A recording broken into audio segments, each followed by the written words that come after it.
Mister, I finished my treatment with Priest Thomas, after which the Marquis asked, "Where is he?" He said that he would rest by the stream. Are you saying he's alone after what he's been through? We must introduce a knight to her. He is clearly in shock after what happened. He needs to be alone with himself. And while they were arguing, the Marquis said coldly, "I'll go to her myself." What? But sir, what to do with these? But no matter how Max called Marquise, he did not react and simply continued walking towards the stream. And holding his head, he thought, always does only what he wants. This woman is really strange if she wants to be alone after what happened. Well, yes. I immediately noticed something else was wrong at our first meeting. But suddenly, his gaze fell on the leader, whose tears were flowing, and he thought, just a minute. Chief Bandit and this woman, they have obvious similarities. His brash manner of speech, even his appearance. And suddenly he guessed. So Bolt. Doesn't that mean he let that bandit live because he looks like Claire? Now I see an incredible similarity. A few minutes later, the Marquis approached Claire, who was modestly sitting on a log. After he sat down next to her, he lowered his gaze to the floor and said, I started talking to myself. And then Claire asked the obvious question. Sir, have you killed all the bandits? What? Do you want them all to die? I don't really care. But if they are dead, I think I would like to honor their memory. I know that they are these good people, but they probably also have families. The Marquis was a little angry at Claire's words, and after he clenched his hand into a fist, he asked, Are you serious? He approached her and touched Claire's tender face with his hand and asked, After everything they did to you? Claire looked at him and thought, Why is he acting this way? He looks at me like he's worried about me. But she moved the Marquise away from her and said, It's just a scratch. Compared to what happened when I broke my ankle, I can't even call it a wound. Claire touched her lip with her hands, and the Marquis watched closely. And then the Marquise turned to her. Claire! Under the moonlit sky and with the stars behind him, the Marquis asked, Are you mad at me for this? Then a strong wind blew, and Claire answered, Don't know. I was so irritable because of the discomfort.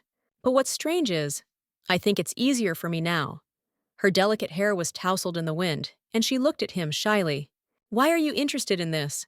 You never cared about my health before. After which the Marquise could not stand it, and approaching her, he firmly took her hand. I just don't want to hurt you anymore. And after these words, they kissed passionately under the clear night sky. And when they looked at each other for a second, he added, This upsets me. And Claire wondered, Why? And looking her straight in the eyes, he asked sincerely, No idea. What do you think? These words turned Claire on very much, and she jumped on the Marquis and hugged his neck. I was suddenly surprised. In books, love was described as something beautiful and magical, but I think that even such sometimes difficult relationships can also be called love. Although I realize that this idea is stupid and naive. Pusin, Razmontak Festival. It all started with people tirelessly praying for a rich harvest, which meant the approach of spring. But when Emperor Ringan passed away, the very essence of the festival changed.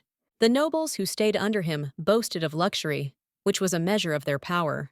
They took advantage of the value of the gifts they brought to the Archduke in order to show the power they had over him. In short, this festival has become a meeting of influential figures. Have those foolish Morinhites arrived yet? We received a letter saying that bandits would attack them on the way here. If they had moved a little earlier, this would not have happened. He was supposed to lead the parade, to show the strength of our connection. Damn, why am I surrounded by only mediocrities? And after this phrase, he looked with irritation at his daughter, who was sitting sweetly next to him. Please don't be nervous, sir. This is the Marquis's first public appearance since the war, right? The Imperial Margraves came all this way here just to honor you, so I'm sure your people admire the powers you possess. Brody, you understand what task I have set for you, right? And she answered hesitantly, Yes, and clutching her dress, she wanted to object. But her own father interrupted her. So smile. I won't let you go so easily if you sit in front of the Marquise with such a face. You must charm the Marquis today, no matter how. Your only advantage is blonde hair, like your mother's. So I hope you haven't forgotten that this is your only way to prove your usefulness. And suddenly, his servant pointed his finger and shouted, Mister, take a look! and not seeing everything, he put his head on his hand and said, "Why are you cackling there?" The servant pointed his finger at the Marquise, behind whom were his guards holding their ensign in their hands. "Take a look! He has arrived! The brave brown lion has finally arrived." And out of anger and with clenched teeth, he thought, Bolt Mornheights bears an uncanny resemblance to his father Martel. And while the Marquis gazed at him, the crowd that greeted the Marquis screamed, "Brown lion! Long life to the brown lion!" And moving away from the balcony, he turned to his daughter, who was still standing on the balcony and admiring the arrival of the Marquis. She, in turn, could not challenge her father's decision. And while the wind blew through her soft and silky hair, she answered, "Yes, Dad." Meanwhile, it was already getting dark, and the sun was setting over the horizon. The red flowers that grew in the luxurious garden of the palace also enjoyed the sunset. And in this garden sat noblewomen who enjoyed tea with the sunset. What a wonderful rose garden! Everyone knows that the Archduke grew this garden for you, lady. The Archduke must really appreciate you, Lady Brody. These compliments made her smile and respond, "Thank you." And watching how the others were whispering, Brody thought, "I feel so awkward at gatherings like this." And while drinking expensive tea, she glanced and thought even more. The ladies whom my father invited to tea for me gathered here. Each of them comes from a very influential family. I have to make friends with them so that this doesn't happen. By the way, the last one to appear at the parade. "Have you seen?" one of the aristocrats asked. They answered her right away. "You're talking about the Marquis, right? I have never met such a handsome man in my life. A wonderful Marquis who inherited his title at such an early age, and I was sure that he was the reincarnation of Lord Newburgh. He arrived with such a small number of knights, and I've already forgotten about everyone who came before him." And during this gossip, she heard words that made her freeze in place. "You must be so happy, Lady Brody. Your husband will be such a handsome man." These words made Brody feel awkward, and she wanted to object, but she was interrupted. "Everyone in the Empire can't wait for your wedding." Brody shuddered from this phrase in surprise. So romantic! The grandson and granddaughter of two heroes will unite themselves in marriage. These words sent Brody into a stupor. But suddenly, when she was flying in the clouds, one of the aristocrats pulled her hand and, pointing her finger into the distance, said, "Lady Brody, there, take a look." She pointed her finger at the Marquis. He stood in the garden and talked about something with the knight. "The priests and guards are apparently already close," the guard said, but the Marquis ignored him and cast his gaze towards the aristocrats. His attention was drawn to the young aristocratic women who were sitting at the table, drinking tea and flirting. She and Lady Brody locked eyes. This touched her very much, and she continued to look at him. But the Marquis had a lot to do and did not approach them. He just bowed politely and began to leave. The Marquis moved further and further away, and Brody looked at him intently, and while she silently followed the Marquis with her gaze, the rest of the aristocrats giggled. "He's even cuter up close. We envy you so much." But Brody, holding her chest, thought, "But I can't even understand what feelings I'm experiencing. Will I really be happy after my wedding with the Marquis?" I had never thought about marriage before. But suddenly, her thoughts were interrupted. "What do you think, Lady Brody?" And then she answered, "Not sure. To tell the truth." And as she spoke, she remembered her father's words. "Brody, my dear daughter, if you don't marry the Marquis, you won't be of any use to me as a child." And at first she wanted to tell the truth, that she had no feelings for the Marquis, but her father's words made her change her mind. "I'm also really looking forward to meeting the Marquis."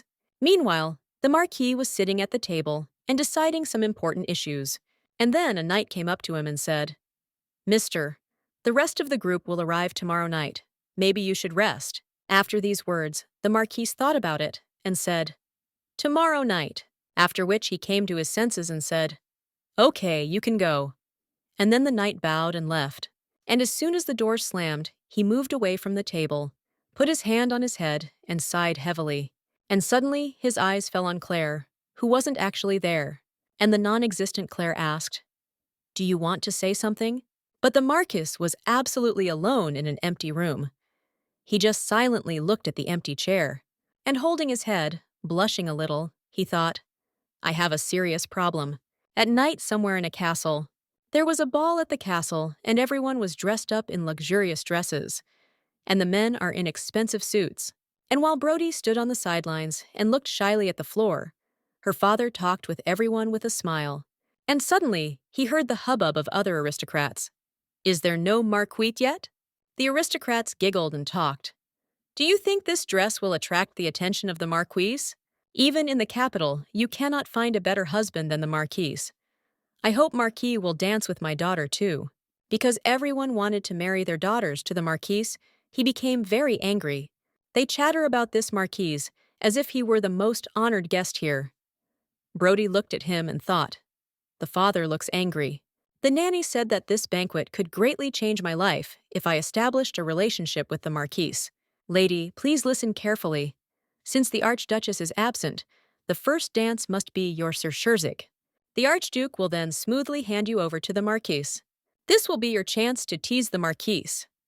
This thought made Brody very nervous and embarrassed. Well, how can I do this? And while she was flying in the clouds, meanwhile the marquis entered the hall, and everyone immediately turned around and paid attention to him. The marquis was dressed in luxurious robes and was very serious and decisive. Approaching Brody with the Archhussar, he said, Margrave of the Empire, greetings to your Grace Archduke Edwin and Lady Brody. After which Edwin nudged her, and she gave the marquis her gentle hand.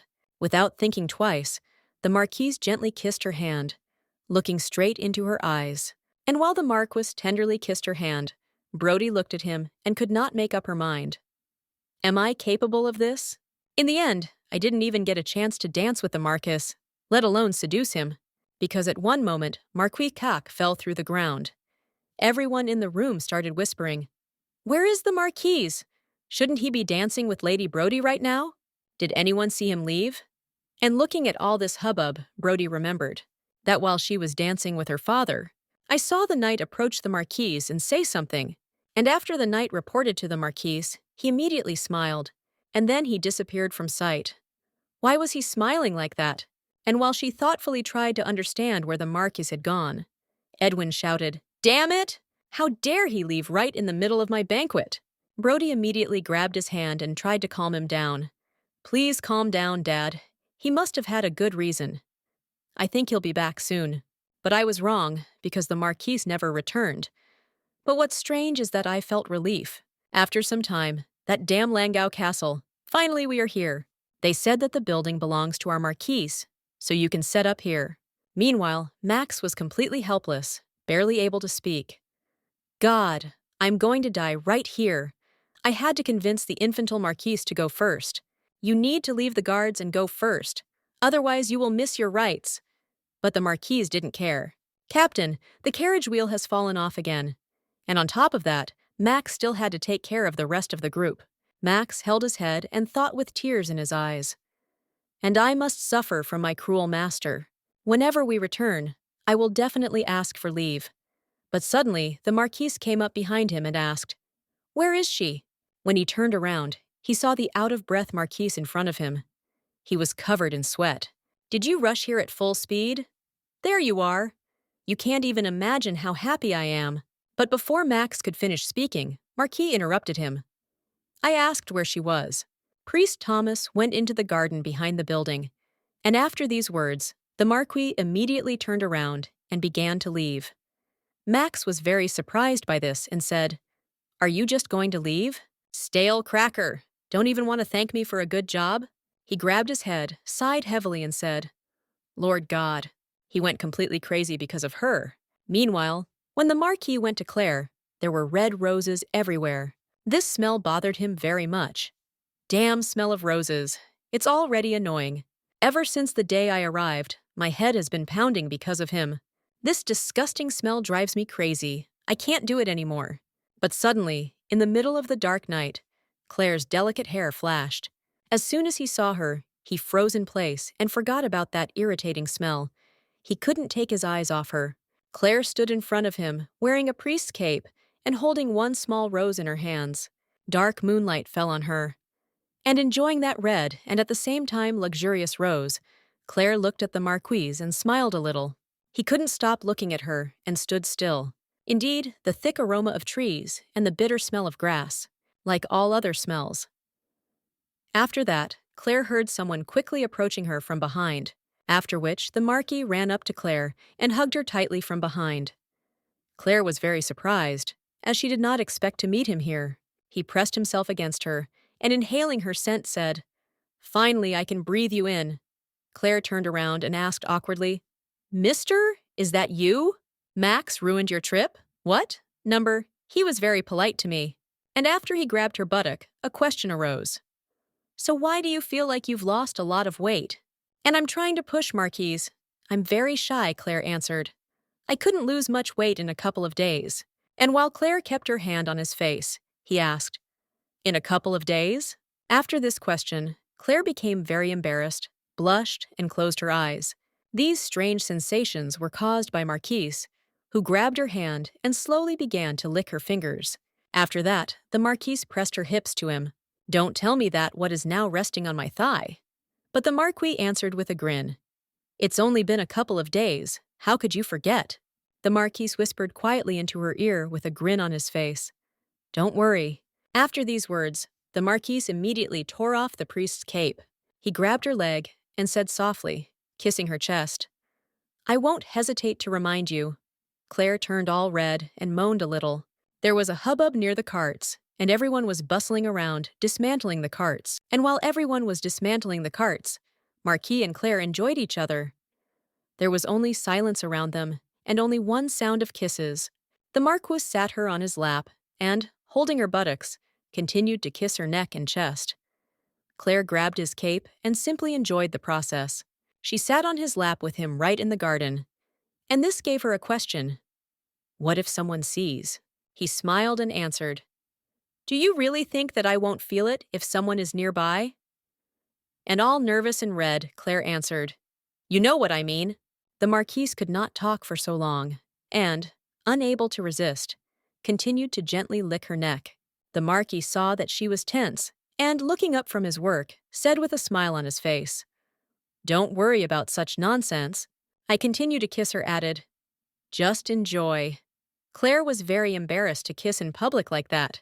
After that, he put the half-naked Claire on the bench and continued to kiss her, sank lower and lower. She felt so good that she bit her finger, and without thinking twice, while Claire was enjoying his tender kisses, he lifted her leg. Claire understood what was coming and said with an excited and at the same time red face, "Wait, now is not the right time." But the Marquis, already at her feet, answered, "I told you not to worry." But Claire, placing her hand on his head, added, "That's not what I'm talking about." But the Marquis, looking straight into her eyes, blatantly ignored her, and even through his pants, Claire felt his tender lips kissing her leg. But suddenly, she couldn't stand it and jumped up. Claire grabbed the Marquis by the head, and looking straight into his eyes, screamed very excitedly, "Me now!" Dirt! Due to the fact that Claire was very worried and at the same time very shy, she was unable to convey her idea properly. The Marquis, holding her hand, did not understand what she was talking about. "Tell me, am I dirty?"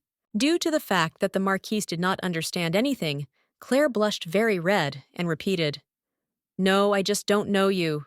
And stroking his face, she added, "I didn't have time to wash myself because we were in a hurry and had to arrive as quickly as possible." And the half-naked Claire, very embarrassed and shy, said, "I'm just coming from the road.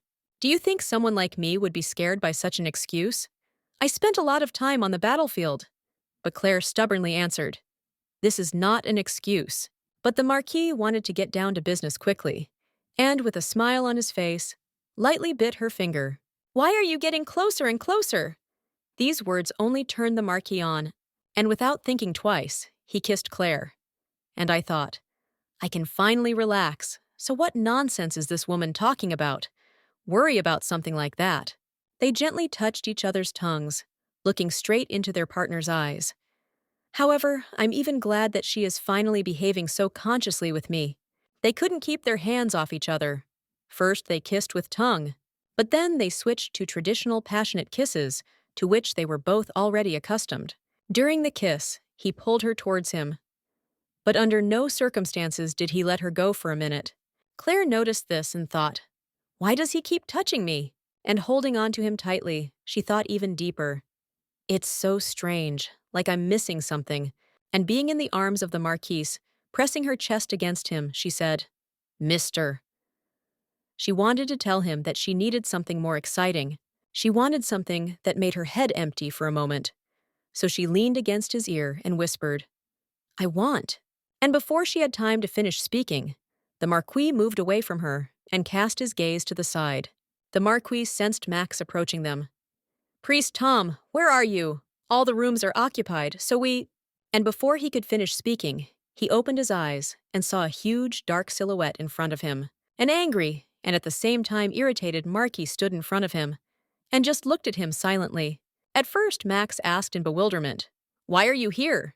But then he looked behind him and saw Claire, who quickly threw a cape over herself. And so he said defiantly with a grin, The hot bath is already waiting, so hurry up. Claire trembled and overheard their conversation. Shut up, you stupid head! What? Clueless? Her heart was pounding very hard and jumping out of her chest. And covering her mouth with her hands, she thought in panic. Right now? What did I tell this man? After some time in the castle, there were already a lot of rare, and at the same time, delicious dishes on the table. The people in the castle were enjoying dinner and just having a nice conversation. But Claire wasn't at dinner. She was in her chambers and enjoying a warm bath. And as soon as she plunged into the hot water, she immediately said, I feel alive again. And holding her head, she added, This man, he tried to take me straight to the door. But Max stopped Marquise. Where are you going? Everyone is below. Listen to me. This situation gave Claire goosebumps. Behaves like an animal. Does he really like it that much? A few seconds later, Claire was flushed all over from the hot water in the bath. And leaning on the edge of the bath, she thought, Well, this is really nice. Her Salvation shoulders were as red as her face for a while. And being alone with herself, she began to think, At first I was going to hurt him as much as he hurt me.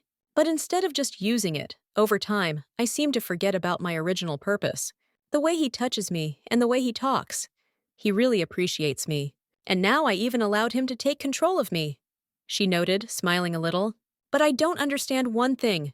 Do people always enjoy making love? Do all men want their woman as much as he does? There was not a single book about this in the library from where I was kidnapped. Every woman in the empire learns about it in the same way. Noble women from their nannies, who have their own children, just people from mothers. I can't ask this from Aunt Gelda, who is not even married. At such moments, I would also like to have a mother, but suddenly she shuddered and immediately changed her mind. No. Until this moment, I lived perfectly well without my parents. I feel good alone, as I always have. I told you I'm fine alone. In the meantime, it will fit somewhere in the corridors. Max went up to the Marquise and said, Since I generously gave my personal room to Priest Thomas, I will sleep with you, sir, as you wish. He agreed so easily, which means he is definitely going to spend the night with her. Max thought and said, Be gentle with her. Priest Thomas also needs a break.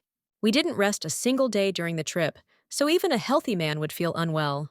But suddenly, the Marquise asked, What about that white horse Jake was preparing?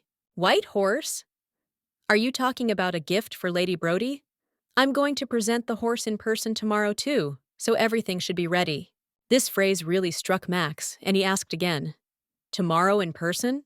Today he is going to sleep with one woman, and tomorrow in the White Horse you will see another under the arcade. Of course, noble manners. After this, he turned to the Marquis and asked, That's what I can't understand.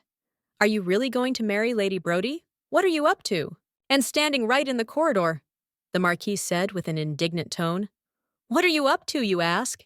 I'm very interested in what kind of wild curiosity about my affairs, Max. Max, I didn't expect such words and thought. I only ask because many aspects regarding this parade are too suspicious. One incident in the Maltese mountains speaks volumes. The Boltmorn Heights I know would not have been so cruel.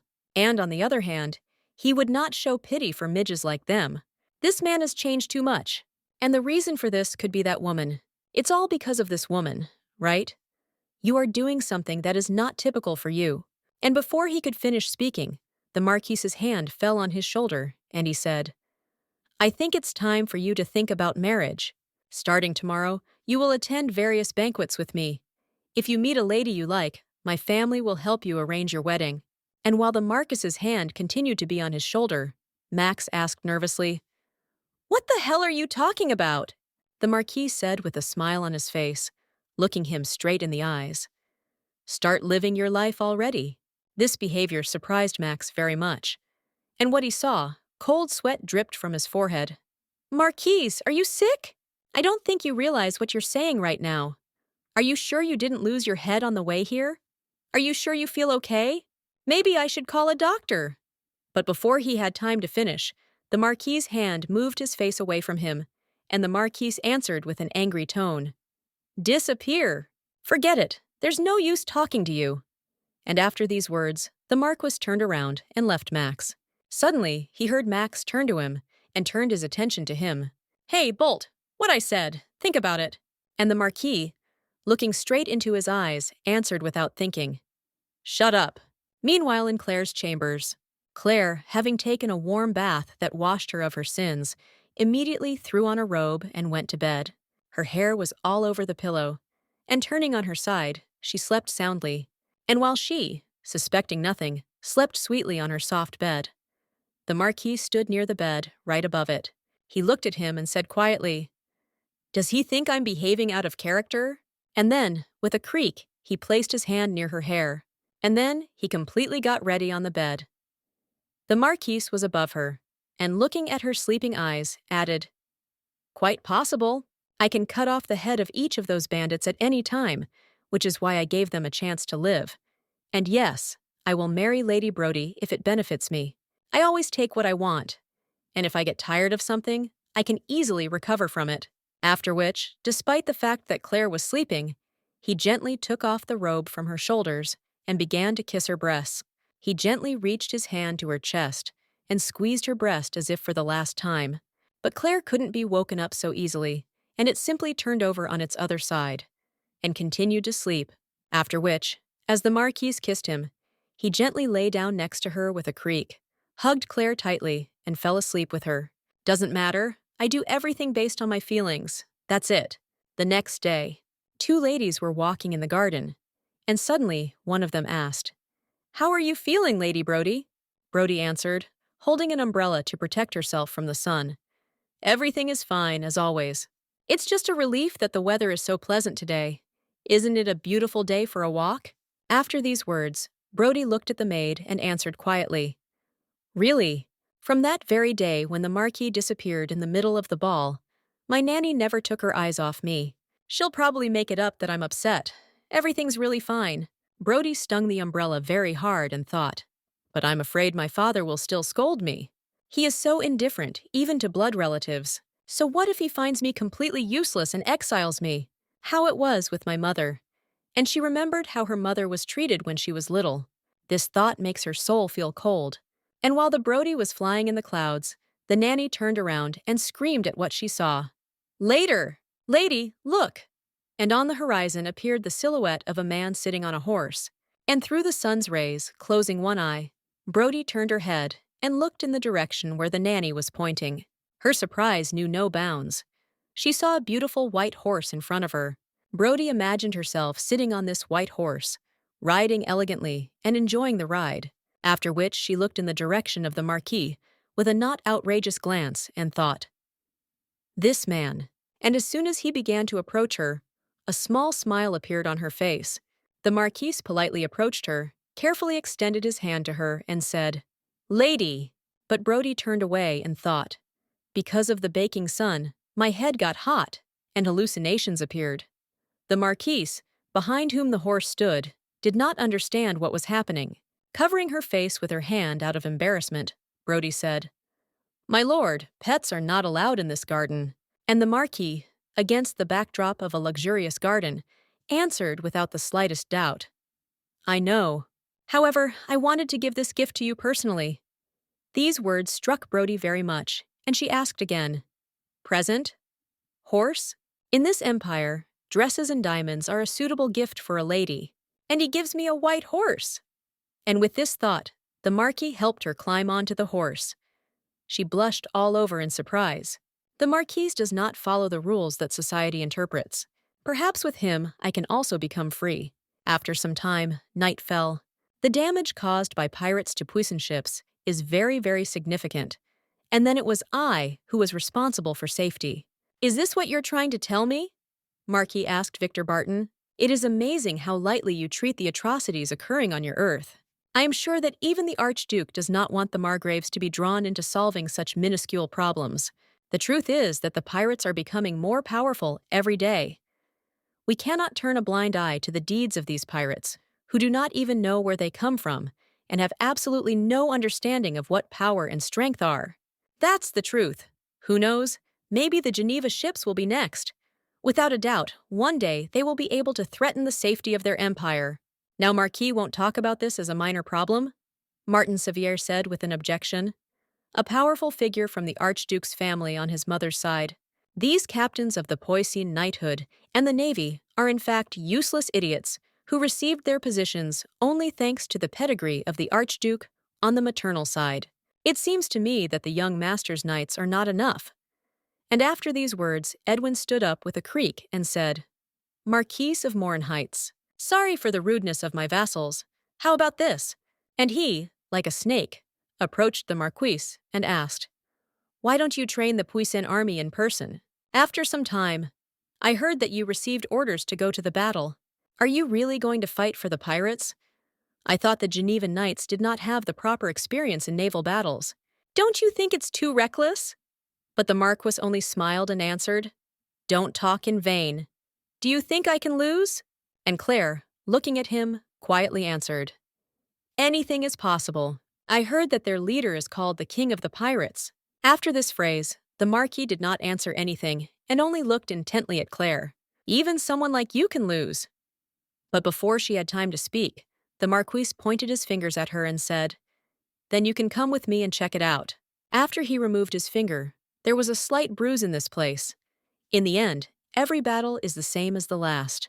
And with a grin, holding his sword, the Marquis said, He who enjoys the battle always wins. And after he came close to Claire, he said, This is the secret of all my victories. Did Ascaron influence you that way? And holding on to his ball, he answered, Quite possible. And then the Marquise grabbed her chin and said, There are only two paths that can lead me to the knowledge of this sword. I can become either the best warrior of the Empire or a complete madman. He will not calm down until I let out this taste of blood. And holding her close, looking her straight in the eyes, he added, This bloody thirst reminds me of you. And then, as always, he began to reach for her neck with his tongue. And that made Claire blush a little. He gently ran his tongue along her neck. Although Claire was used to this, she still began to moan quietly, You must! And before she had time to finish speaking, the Marquise continued to kiss and lick her neck, and this made her grab him very tightly. As always, he pressed her hips even closer to him. Because the Marquis was quite tall, Claire had to stand on her tiptoes. Claire was already sweating, and she finally said in a gentle voice, Stop. And then she continued to moan, Not now. Max saw this whole picture by chance. He was perplexed and shouted, My lord! And then Claire abruptly put on her hood, and the Marquise looked at Max with a cold gaze and said, Are you looking for death? I ordered no one to enter until I left this room. But sir, that's the point. And before he could finish speaking, Brody said in her thin voice, Expensive! Am I invading the room while you were resting? Brody had been wearing a chic dress since the morning, and looking straight at him, she turned to the Marquise with her sincere eyes. My lord! I'm sorry, lady. I was rude because I didn't know it was you. But Brody winced and answered, No need to apologize. It's my fault that I fell out of the blue for you. More importantly, I heard that you are going to the border of Poussin in the Jurassic Sea. I made it with the hope that you would return safe and sound. Will you accept it?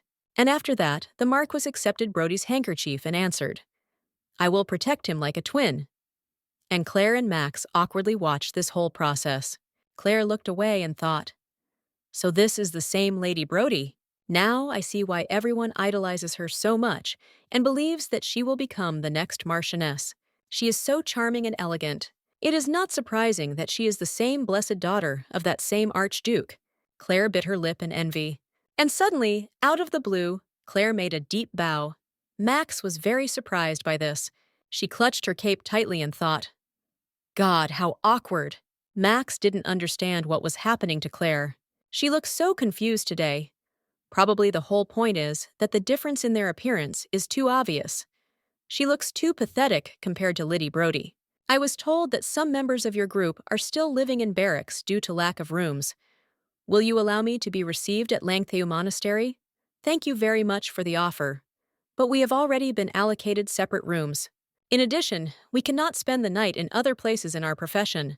But I really appreciate your kindness. Brody was demonstratively surprised and answered, How ridiculous of me! And so the wire turned to her nanny. Moitel? And she immediately responded, Did you call me, lady? There's a wardrobe here in the basement, right? That's right, madam. There used to be a warehouse here, but I'm sure there are a lot of things left here. Great. Let's find a new outfit for the priest. The cloak on him is already too big and uncomfortable. Max realized that things were not going for the better and shuddered. And then Max and Marquise simultaneously closed Claire and took turns saying, We're fine. Thank you again for your generosity, lady. However, since we will soon be leaving for war, we are limiting the number of strangers entering the barracks. I hope you understand me correctly. And suddenly, Claire smiled and thought, I understand that Lady Brody has no bad intentions, and I also know that none of this is her fault. But the last thing I would like to feel is a feeling of specific pity from you. And after Marquise's phrase, Brody became very upset and responded sweetly, Then I'll just give you the key and you can use it as you wish. And this made Max think, is she that afraid of feeling useless? I know how hard she tries, but it's too hard for her to comprehend what it's like to be the recipient of all this endless generosity. After some time, at a meeting, are we sure we can trust the Marquis? He may be the leader of the Margraves, but that does not change the fact that he has no experience in naval battles. And he's too arrogant to boot, said Earl Chancellor Redford. That's right! What is he going to do with this one boat? And while the others were arguing, Edwin listened silently with his head. One boat, and he plunged into memories. Do you even realize how many pirates can get in your way? And putting the glass on the table, the Marquis answered firmly, Yes. This strategy will not work if at least one ship is damaged. After all, it is rare to see an animal that attacks one that is larger than itself. And while the Marquis looked at Edwin with predatory eyes, he thought, Damn, his eyes inspire fear every time. And suddenly, Edwin jumped up and shouted, Leave him alone! Apparently he knows what he's doing. We ourselves entrusted the solution to this problem to him, so there is no point in worrying about what might happen. Sit back and relax. If everything goes smoothly, we'll win this one. If he fails, we can use this against him, so that you can finally bake it under your own thumb. Like a dirty and yard dog. The next day. The sun was shining and the weather was pretty good. Claire, who was wearing a black cape, walked along the corridors of the estate. The sun's rays penetrated the glass. She was holding some kind of key in her hands. This is the wardrobe key received from Lady Brody. She told you to use it at your own discretion. From this thought, she stopped for a moment and thought, I told you that Marquis and Lady Brody would definitely get married. And then she grieved Shag. Walking near the maids, she listened to their conversation. Why then does he take such a risk and go to sea?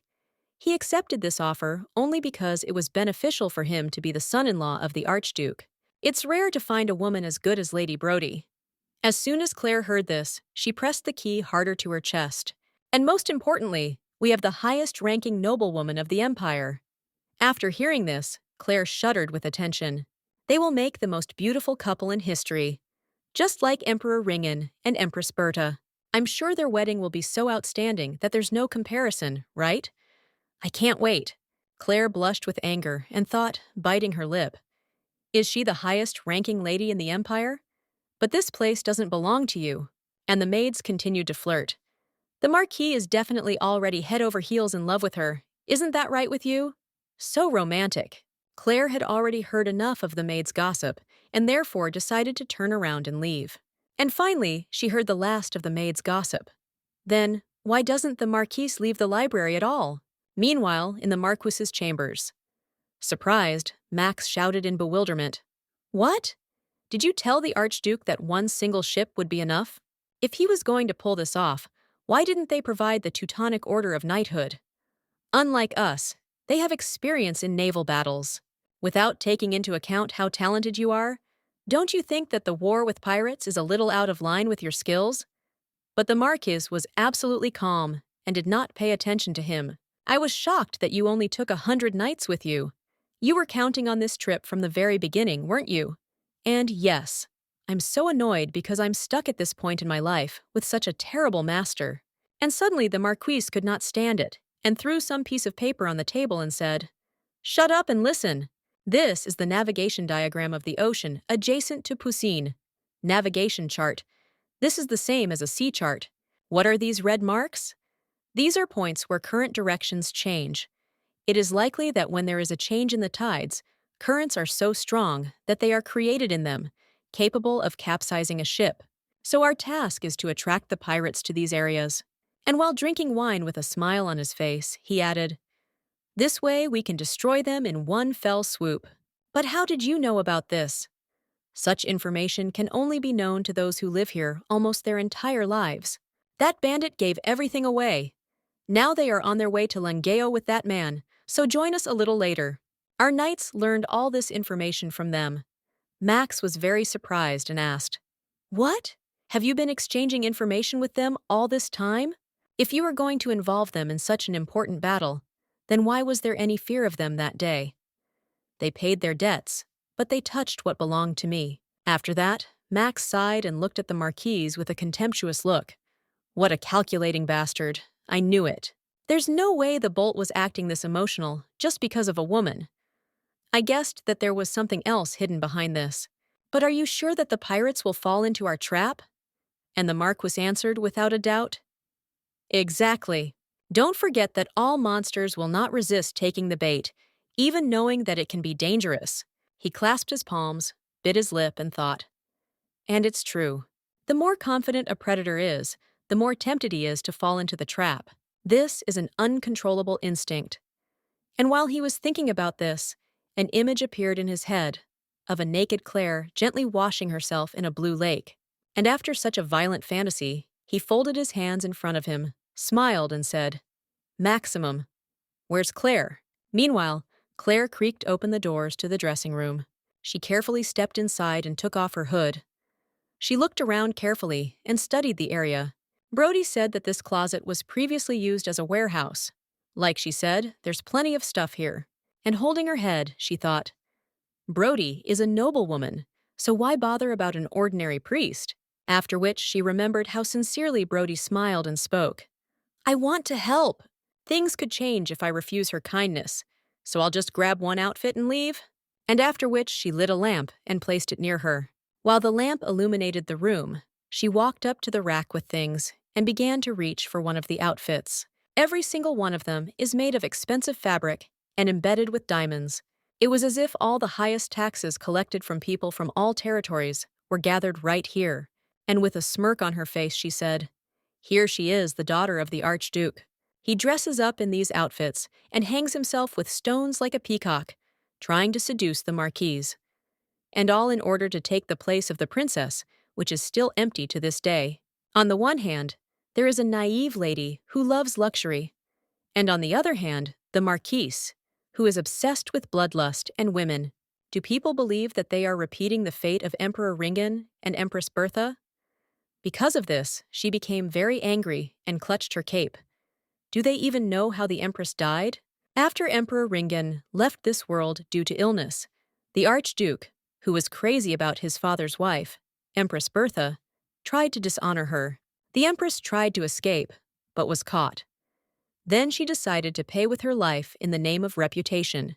And after that, they call this daughter of the Archduke the most incomparable lady? These thoughts really clouded her mind.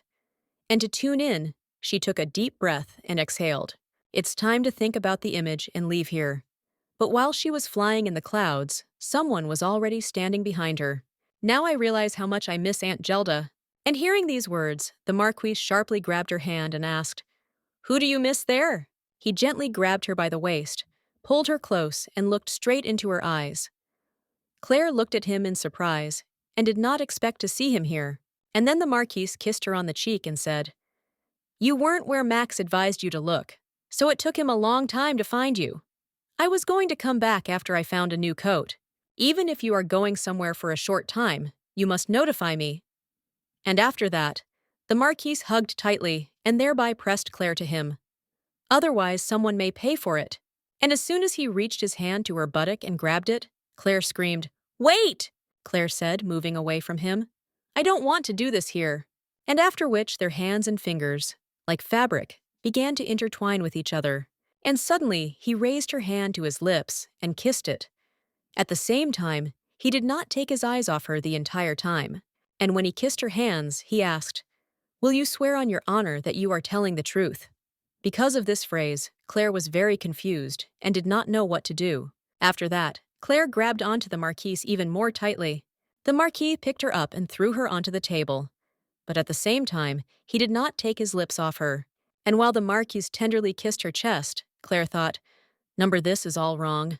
And suddenly, the Marquise broke away from her, and with a smile on his face, looked straight into her eyes. While they were enjoying each other, the canvas that covered something behind them began to move, and because of the sharp rustles, the canvas began to slip and fell. And that same canvas fell on the Marquise and Claire right in the middle of the process. They were very surprised by this. The Marquis immediately threw off the cloth and asked, "Are you okay?"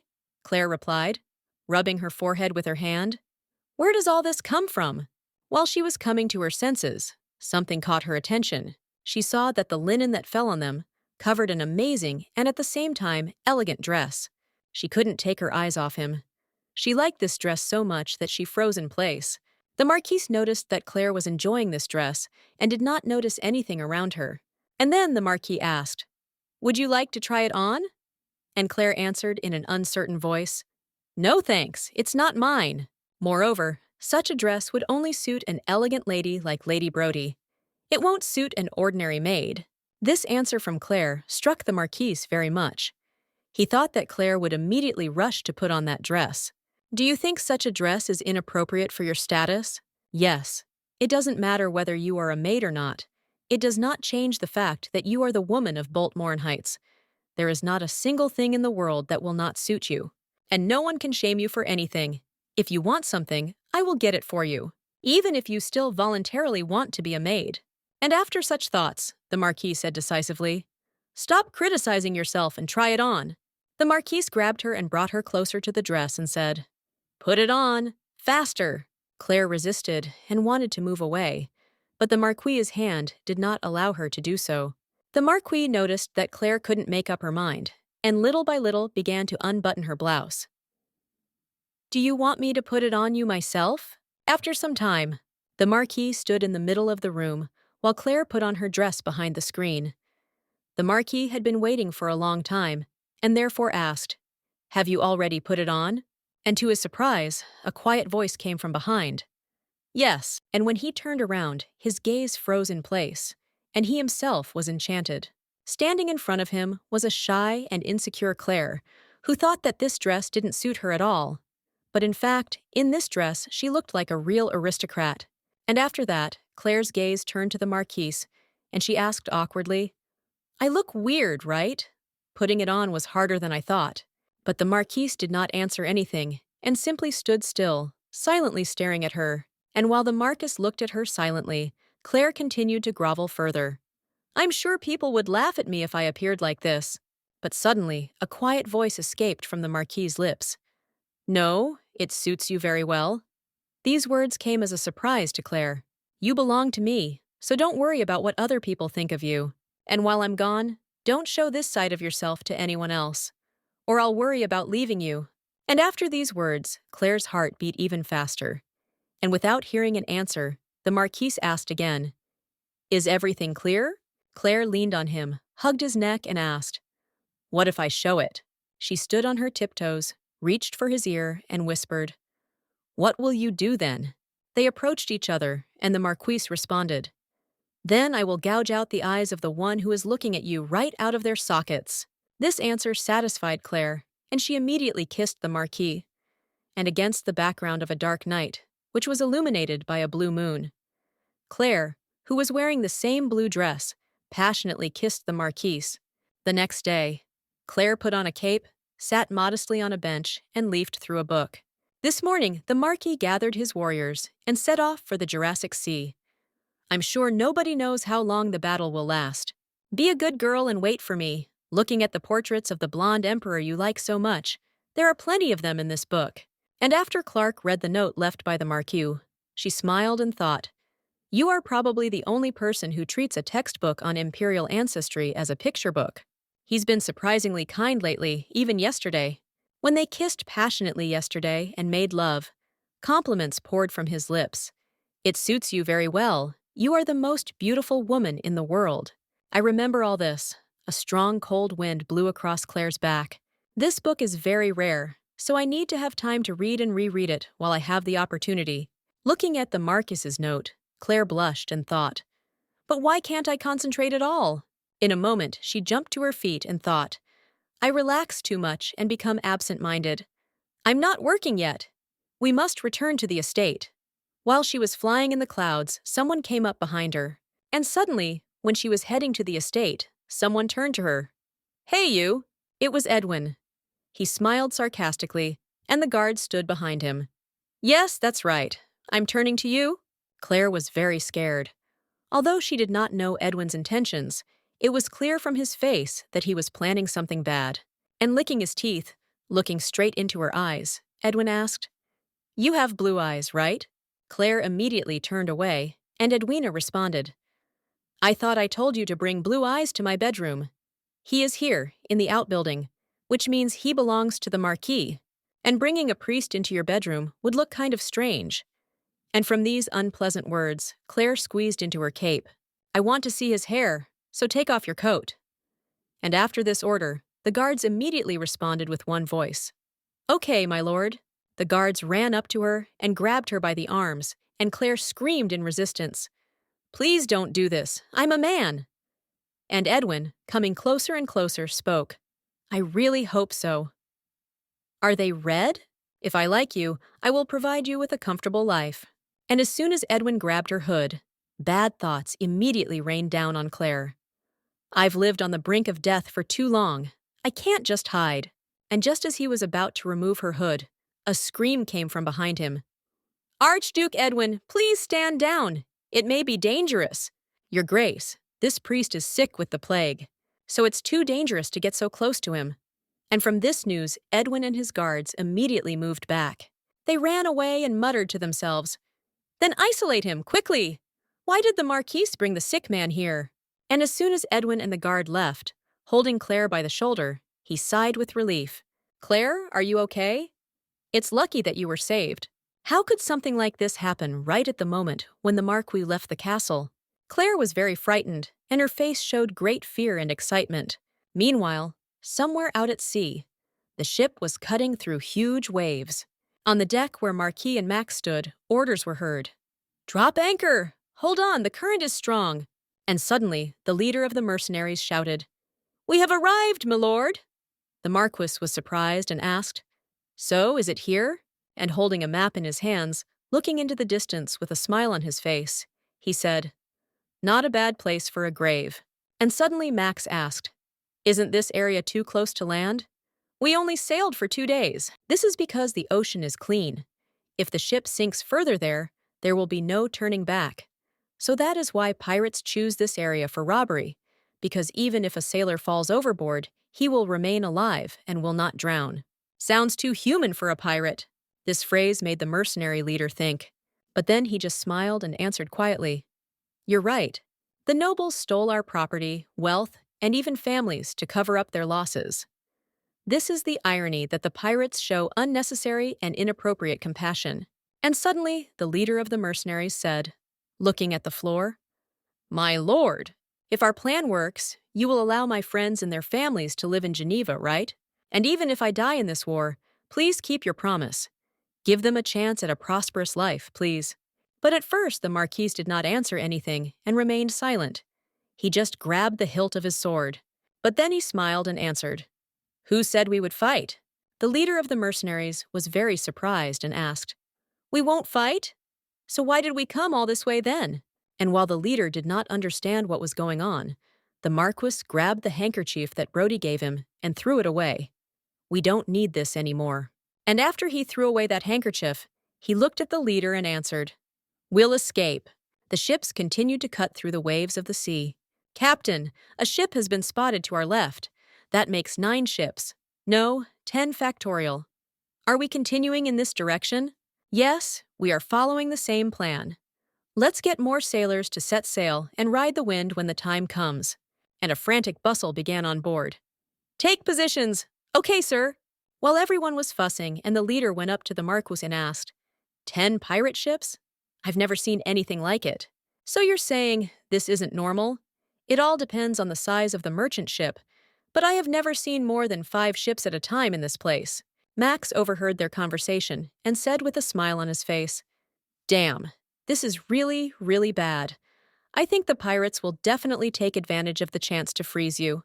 He's not trying so hard. Maybe you should surrender. But then the Marquis answered coldly, Shut up and get out. Max was visibly upset. What's wrong with these people? The danger is right in front of their noses, and they are joking. But suddenly, while the leader was flying in the clouds, the Marquis handed him a telescope and said, For starters, take a look here. Do you recognize this flag? Gray Grim Reaper on a black background. At first, he didn't understand what kind of flag it was, but after a few moments, he remembered and shuddered. This is the gray shadow of the Jurassic Sea. They destroy everything in their path, even if they have to sacrifice their loot. They are the most dangerous, the most bloodthirsty of the pirates. But why do they call him the Gray Shadow? Does it really matter? Instead of messing around, we need to calm down. And while the leader was very worried, they saw the pirate ship approaching them. They saw one of the pirates, with a grin on his face, load the cannon with an audible click. And then suddenly, chains with a sharp hook at the end flew at them from the cannons. These hooks were flying straight at them. The leader closed his eyes and was already preparing for death. We are doomed! But suddenly, through the loud sounds of chains, he heard the Marquis's sword being taken out of its scabbard. And then, right in front of the Marquis's face, deftly and with one blow, he cut the chain and hook in half. And before he had time to deal with the first one, another hook was flying from the side, and they shouted to him, My lord! Another! The Marquis was not taken aback. He grabbed the sword tightly in his hands, and the rays of the sun that fell on the sword made it shine. And with one deft movement, he turned sharply and cut in half the chain that was flying straight at him. The leader, when he saw that the chains were breaking in front of him like autumn leaves, thought with surprise, Impossible! How could he cut that sharp hook in half with such ease? I heard that he is the one who tamed Ascaron's sword, but I didn't expect to see this. And observing their behavior, the leader realized that they were not joking then. They continue to pursue our ship with such zeal. Haven't you realized that this is all a trap? They definitely understand everything, but the bait is too sweet to resist. And looking at the confident face of the Marquis, the leader thought, In any case, the Marquis of Morinheights and the Margraves are on our side. And he said with a smile on his face, Max, let's begin. Max raised his hand and responded with admiration. Yes, I've been waiting for this moment. He raised his hand for a reason. His hand showed a secret gesture that only the crew knew. After the knight above saw this gesture, he simply nodded silently, without saying anything, after which the knight took the pipe and blew into it. And she, in turn, made a very loud sound. The leader was very surprised. This is the call sign. What are you doing? We haven't reached the ambush site yet. And then Max saw that the leader was confused and answered, Listen, do you dare doubt the best warrior of the Empire? And looking straight at him with a grin on his face, he added, We have a plan. And after which, Max pointed his finger towards the sea, where the silhouettes of ships were visible from the fog. After some time, the leader of the mercenaries fully saw the ships that had emerged from behind the thick fog. He saw these ships heading towards the enemy. Isn't this the Archduke's coat of arms? What's going on here? Some time before departure, a scream echoed through the castle corridors. What are you talking about? Max stood completely calm and listened to Edwin's whims. You come to me in the middle of the night to change the plan? He hit the table where the Marquis was sitting with his fist and said, And you tell me that you don't need my knights? What is this, a joke? And suddenly, the Marquis answered, Because there is a rat hiding among your subordinates. Haven't you ever thought about this?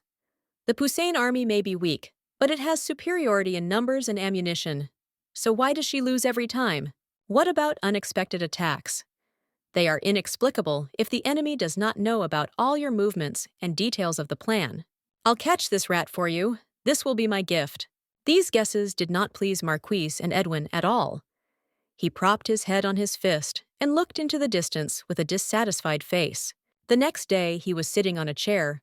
A knight came up to him and whispered in his ear, "My lord, are you sure about this? Under these conditions, you will help the Markgrave reach new heights. You shouldn't take risks in the face of danger." And after this phrase, Edwin broke his glass on the knight. "Shut up!" The knight naturally started bleeding, but Edwin did not calm down. "How dare you talk to me in such a tone? All because of your carelessness and unwillingness to take care of it in the first place. I gave him support, not because I like him." The knight leaned on the other and walked away. And Eden jumped up and continued screaming, "What are you doing? Why don't you fight?" Edwin continued to order, "Destroy these dogs, every single one of them." The Archduke's ensign fluttered in the wind, and right at Edwin's knees they threw the bound savior with a loud crash. He was lying on the floor and screaming in panic. "How dare you? You may be a Margrave, but this is the Archduke's territory." But the Marquise looked down at him and answered in a calm tone, "Shut up already." And looking straight into his eyes, a huge smile appeared on his face. Captain Xavier did not give his word to the rats. Xavier was spinning and trying to get out. "What the hell are you talking about?" Edwin stood up and said, holding the card in his hands, "Martin." And from this one word Xavier shuddered. Edwin was very angry. His teeth were grinding with anger. And unable to bear it all, he shouted, "How dare you betray me?" "What do you mean?" And after that, Edwin threw a card at him. "The available documents clearly demonstrate everything you have been doing for a long time, so how dare you deny your guilt?" He was all sweaty, and drool was flying from his mouth. "I don't know anything about this, my lord. Please believe me. Someone must have set me up." Everyone looked at him with contempt, and some completely turned their heads away from shame. "Why don't we end the gift-giving ceremony here and now? I doubt that I will be pleased to watch the last moment of the life of the one who betrayed you. In any case, do not delay presenting my well-deserved gift. Why wait so long for news to arrive announcing your victory, Archduke? Damn, I can't believe he was right. Still, he managed to drive me into a corner, but I didn't. Well, allow me to take my leave, Archduke Regan." And then the Marquis heard Edwin shout behind him, "Send a response report. We are returning to Poissy." Everything went as smoothly as the Marquis had expected. After a while, already at the estate, footsteps and Max's voice were heard along the corridor. Actually, that's why the atmosphere was so tense. Max explained the whole situation to Claire. Yes. Moreover, they said that Xavier's entire family would be seriously punished. But how could he do this to his maternal relatives? "I'm afraid the streets will soon be filled with blood." "That's right. But since we are leaving tomorrow, we won't be able to watch the performance." These words surprised Claire. "What?" "We received information about the need for reinforcements from the Lapis Mountains." "More news from the north?" "Yes. Apparently, the invasion of these Malabo dogs has become something of an annual event. That is why half of the knight and the Marquis will join the fight immediately, and you, I, and the rest of the knights will return to Geneva." Claire listened to him carefully and said, "To join the Teutonic Knightly Order." "Exactly. The services are already collecting your substances, so no need to worry, our other priest." Claire answered, "Understood." And after that, I thought, I still have almost nothing of my own. As they walked, Claire wondered, "By the way, why did he take me for a walk?" And then Max said, "And here he is." "She's here, sir." Meanwhile, the Marquis stood with his back to Claire between two beautiful trees. After that, he turned around and looked tenderly in Claire's direction. As soon as Claire saw him, she immediately froze in place and was mesmerized by the appearance of the Marquis. After Max led Claire to the Marquis, he turned around and began to leave. But Claire shuddered and screamed, "No, stop!" But the Marquis grabbed her by the waist and asked, "Where are you going?" But Claire tried to break free and screamed, "Let me go! What if someone sees?" But the Marquis didn't care about others. and began to gently kiss her shoulder. "Don't worry. I made arrangements for this entire place just to be alone with you. All because I want to tell you something." The Marquise handed her a red rose and said, "I heard that you remained indifferent to the last festival. They say women like this kind of thing. You too?" He gently tucked the rose behind Claire's ear and admired it. And she, in turn, answered, "Something like this simply doesn't suit me." And looking at her awkward expression, the Marquise grinned. He grabbed her chin and said, "You know yourself too well." And then, running his hand over her tender face, after a few days of separation, he kissed her passionately. During the kiss, he thought, "Rose really isn't right for you. You would like something more charming and with a light scent. What makes me feel comfortable will always suit you. For example, wildflowers from the fields of the Altus Mountains that grow in the wind under this blue sky. Something similar to this would definitely suit you much better." Some creaks could be heard from the windows, even in the garden. These creaks came from the room of the Marquise and Claire. She was lying on the table, spreading her delicate silky hair all over the table. And from time to time, she moaned softly.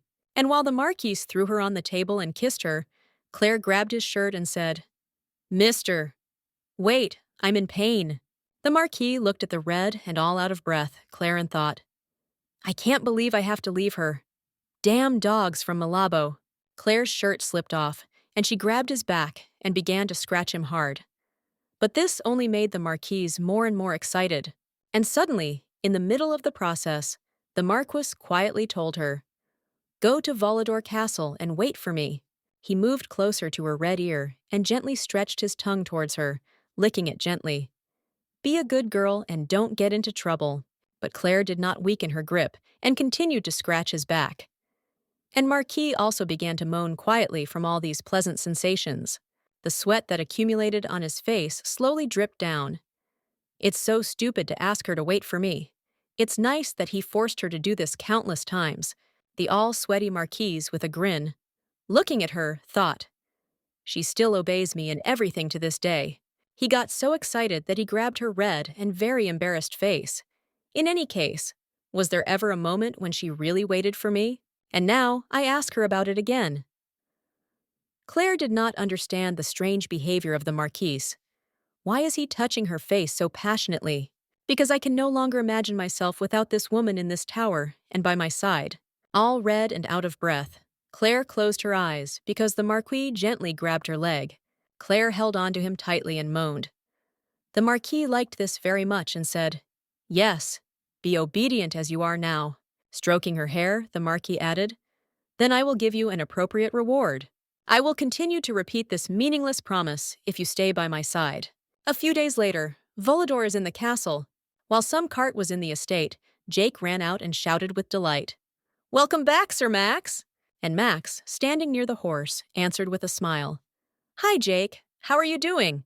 We are one step away from war, so how can I chew?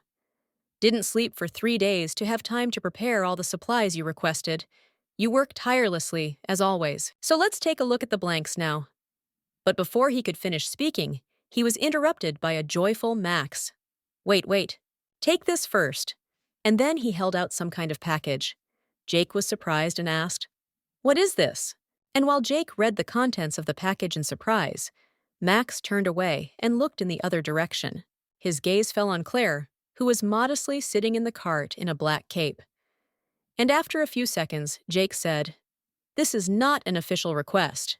In order to prepare for a possible labor shortage in anticipation of visiting Rosmontac, although this person accompanied the group, occupying a temporary position due to the lack of free hands. Everyone performed their duties conscientiously, and he showed that he could achieve great success in the future. From now on, I'm nominating Claire as the clerk of Valador Castle." Jake was very surprised by this news and screamed in surprise. During a rest in the Lapis Mountains, the Marquis and the others discussed the plan. "Then we need to destroy them once and for all. I don't agree. Your strategy will kill you. Our nights cannot be dark from constant battles." And before he had time to agree, he was interrupted. "But we can't predict their next move. How about burning each of them to the ground?" He twitched at this question. You again propose a solution that is completely absurd." But Max looked at the Marquis with surprise. And then it came to him. Wait, it was the Marquis, not the captain. Which one of them said this? Then this boring war will finally end. Our Marquis loves to fight so much that death itself trembles in fear at the sight of him. So don't think he would use the word sick and tired to describe the war. And then the Marquis was asked a question. Do you miss Geneva? And then the Marquis stood up with a creak and answered. I miss. Why? And the knight answered him. Well, this after all is your home, and you have been away from it for several weeks now. It doesn't make any difference to me. And after these words, he left them. The wind blew the curtains of the tent.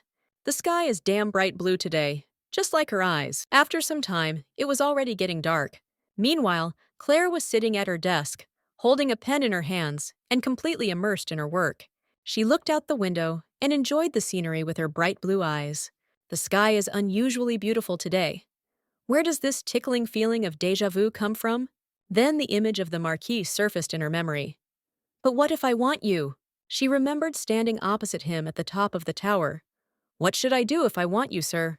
Now, remembering these moments, I realize how much time has passed since the Marquis went to the Lapis Mountains. What if right now he is also admiring the sky, just like then?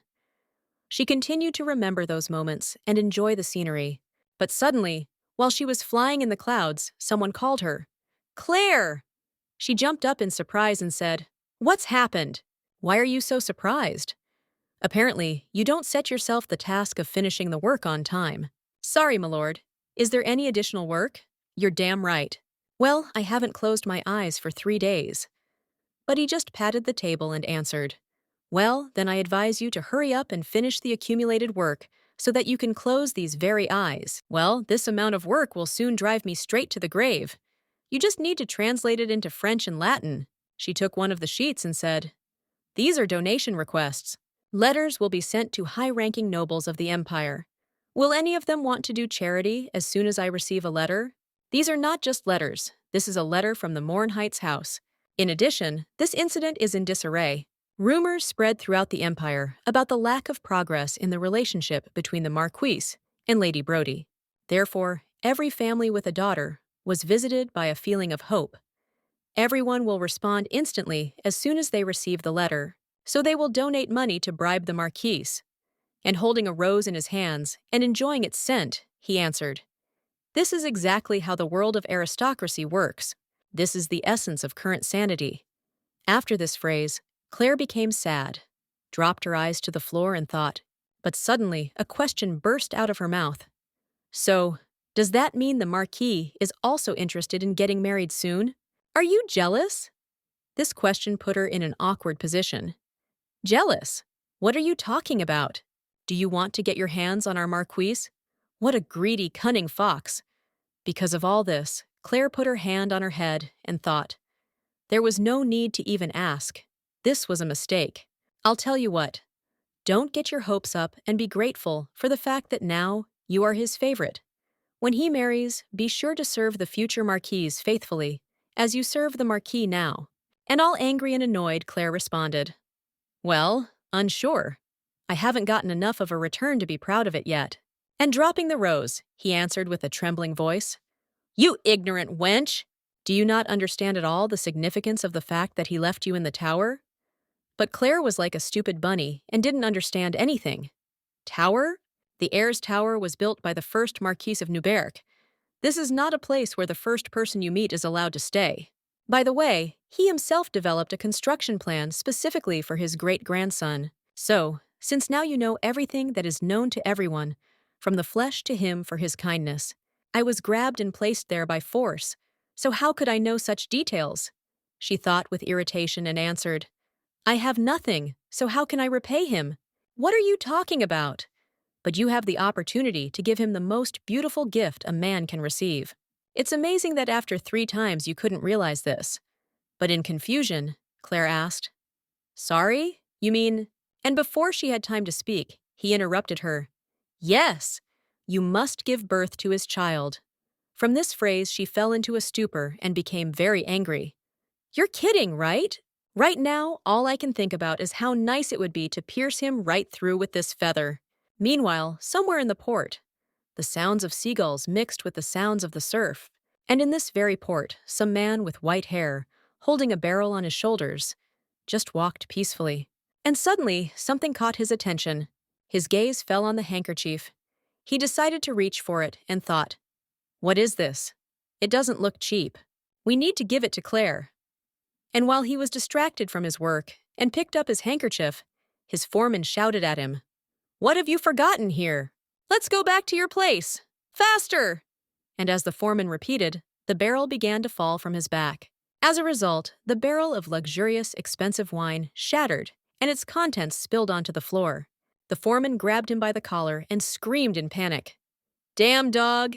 It cost more than your pathetic life! You're making too much noise. If it's so different, you shouldn't have let it go with you."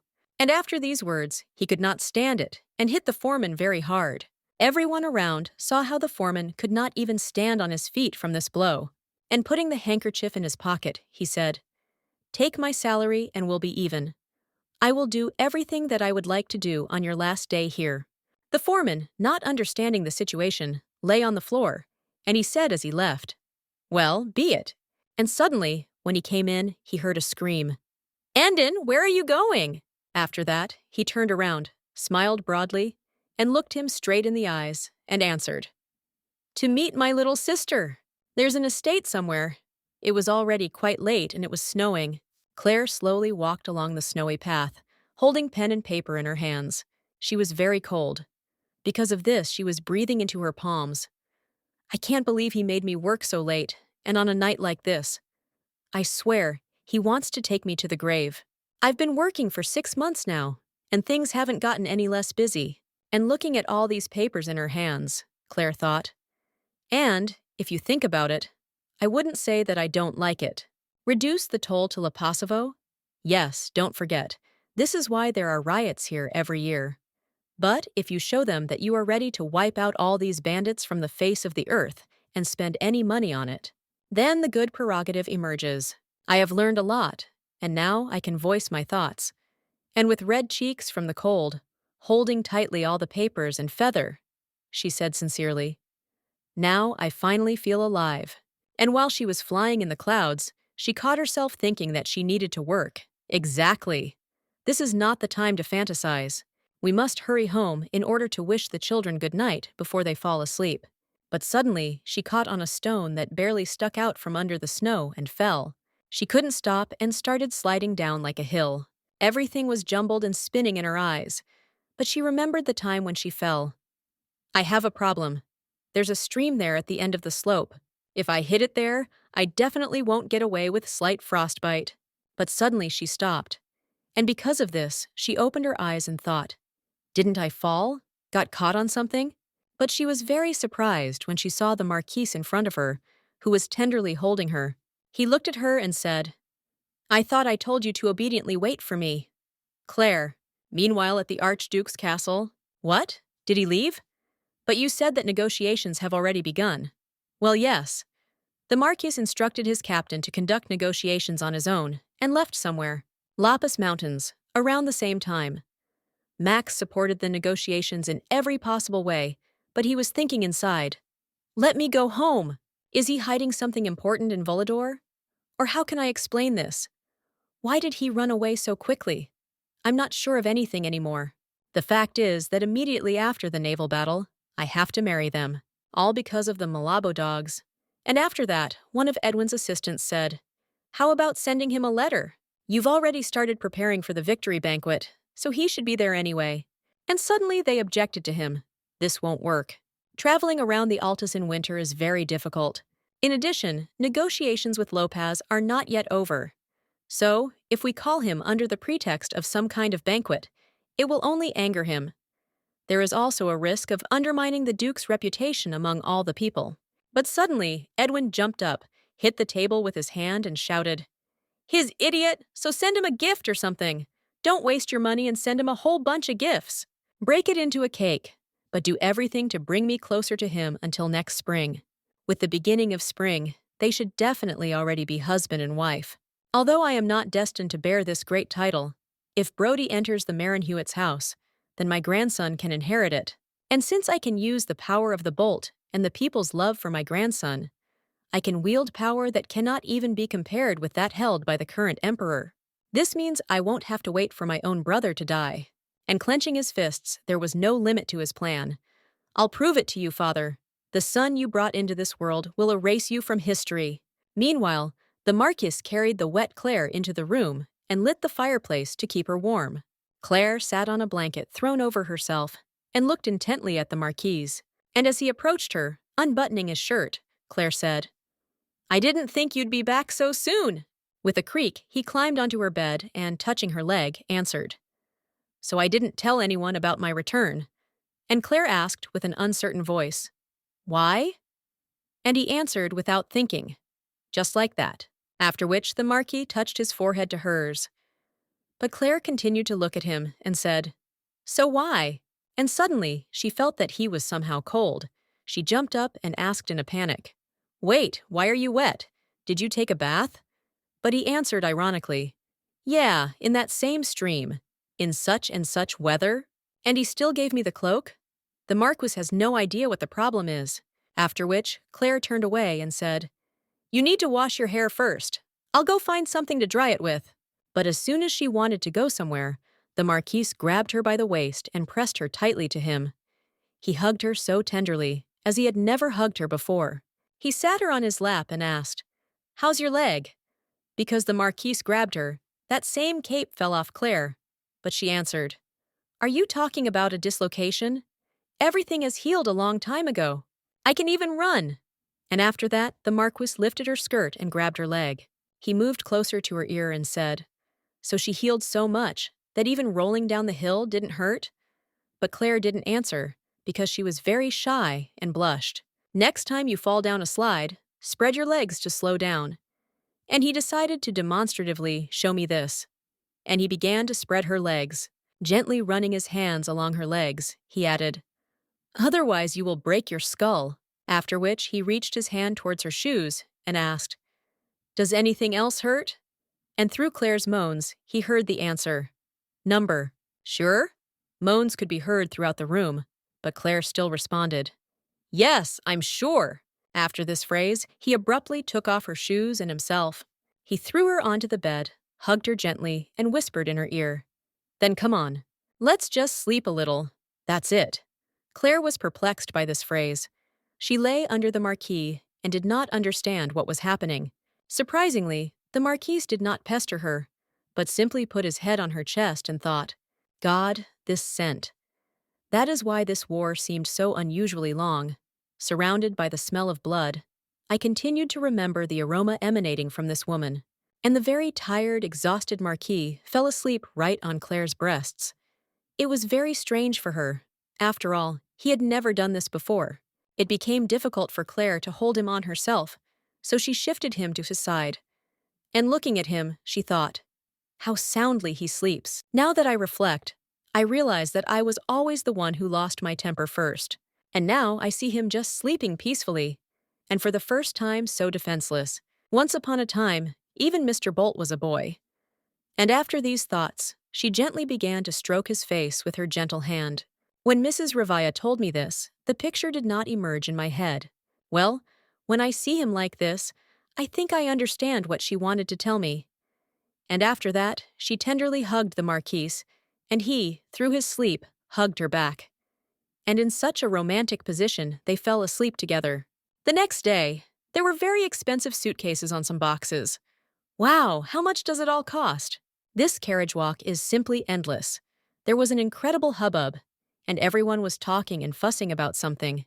"Hey, there you are. First, sort everything out, and don't put it in a heap, like now. We need help too." And looking at the whole pile of these suitcases and barrels, the Marquis said, "The Archduke sent so many gifts," and the servant who stood next to him with a pen confirmed it. Indeed. It is also interesting that he chose most of them himself. Most likely, all this is connected with La Paz. I managed to finish it when he was interrupted. That's right. He was so saddened by the fact that all he could send was gifts, so he chose everything with special trepidation, anticipating the day when he would personally be able to congratulate you on your victory. And then the Marquis asked, "Why is Viscount Barton here?" He arrived as the person responsible for transporting gifts, so I hope you can repay him with the same kindness that he has given you when he arrives, my lord." But the Marquis ignored him, and Jake answered very nervously, "We are always amazed by the generosity of the Archduke's heart. Lady Brody's riding skills are getting better every day. She can't wait to show off her skills to you in person." But the Marquise wanted to communicate with him and answered, "Great. I will be sure to tell the Archduke that you appreciated his gifts." What Barton meant was that he should express his emotions more clearly about this. The Marquise was tired of talking to him, so he simply turned around and said, "Is it true? Well, have a good rest before leaving soon." Because of the Marquis's behavior, Barton was very angry, and when the two of them were alone, Barton expressed his dissatisfaction. "Don't think that he is behaving inappropriately? I have never been so rude before." And while Barton expressed his dissatisfaction, "And you will allow him to behave like this?" The Marquis silently walked up the steps. Schweben met him and said, "He shoves his handouts as best he can, as if you have already become his precious son-in-law." But the Marquis ignored him and walked past. And just out of politeness to him, he answered, "Let him think what he wants. He pesters everyone with questions about whether there is at least a hint of marriage in your relationship. Soon rumors will spread throughout the empire. Why do you keep your connection with pirates a secret? The Archduke is even more eager to improve the relationship because of this." But the Marquis answered reluctantly, "Even if we have already achieved so much, now we are able to easily eliminate the powerful figure of the Puisan army." And after that, he began to take something out of his pocket. And Schweben noticed this, and we were able to push one of our accomplices into their headquarters. 6 months later, immediately after the destruction of the pirates, the Marquis's guard brought someone and threw him on his knees. "We brought him, my lord. Please have mercy.